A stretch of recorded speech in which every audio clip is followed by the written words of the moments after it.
pourquoi le PPT témoigne de raison de l'existence?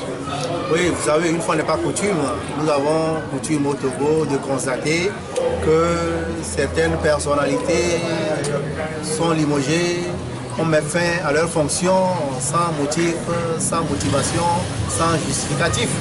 Alors que le principe de la transparence, le principe de rendre compte des affaires de la gestion de l'État impose qu'on puisse donner des explications sur les événements du genre. Et vous n'êtes pas sans savoir que lundi dernier, le ministre de l'économie et des finances, l'ex-ministre, M. Ayassor, a été remplacé par M. Sani Yaya.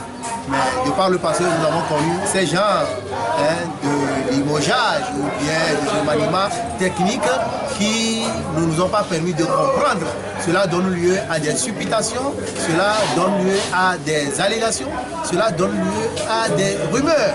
Nous, pour mettre fin à la rumeur et rétablir l'État dans son rôle républicain de rendre compte de la transparence dans la gestion des affaires de l'État, nous sollicitons du chef de l'État, le président de la République, du Premier ministre, de nous donner les raisons de limogeage de M. Adjiotin Ayassor.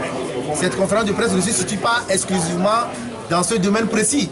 Nous avons également parlé du concept Panama Papers, qui est en vogue aujourd'hui et qui interpelle également la gestion des mines au Togo à travers des publications de nos confrères, l'alternative et d'autres publications. Nous avons également parlé des flux financiers illicites dans lesquels le Togo bat un record. On ne peut pas accepter que notre pays soit traîné dans la boue, que l'économie soit asphyxiée et que ceux qui sont présentés comme des acteurs ou des auteurs de cette chienlit continuent de vivre, de circuler librement en toute impunité. Puisque, vous savez, de par le passé, certains ont été limogés de leur poste de responsabilité. Quelques années après, ils sont revenus en France en tant que députés à l'Assemblée nationale et après ils sont revenus à la tête des ministères influents. On ne peut pas continuer par accepter ces scandales. La presse ou bien au niveau du PPT, nous sommes un ensemble des journaux. Nous pensons que nous avons le droit d'informer. La population a le droit à l'information. Nous voulons informer la population.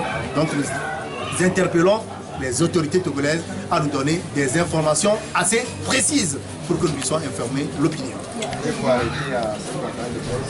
On ne va pas s'arrêter à cette conférence de presse. Je le disais, c'est une première, mais on ira encore plus loin et on va interpeller l'autorité sur tous les scandales. Les scandales de la République. Non seulement des scandales, mais si on constate que dans une administration, dans un ministère, dans une institution, il y a l'opacité dans la gestion, il y a quelque chose qui ne se comprend pas, vous comprendrez que nous serons là pour interpeller l'autorité à pouvoir voir. Nous allons mettre en contribution d'abord nos publications, les journaux respectifs, non seulement du PPT, mais l'ensemble des journaux, la presse, l'audiovisuel, la presse écrite. Nous allons mettre en contribution les réseaux sociaux, la presse en ligne.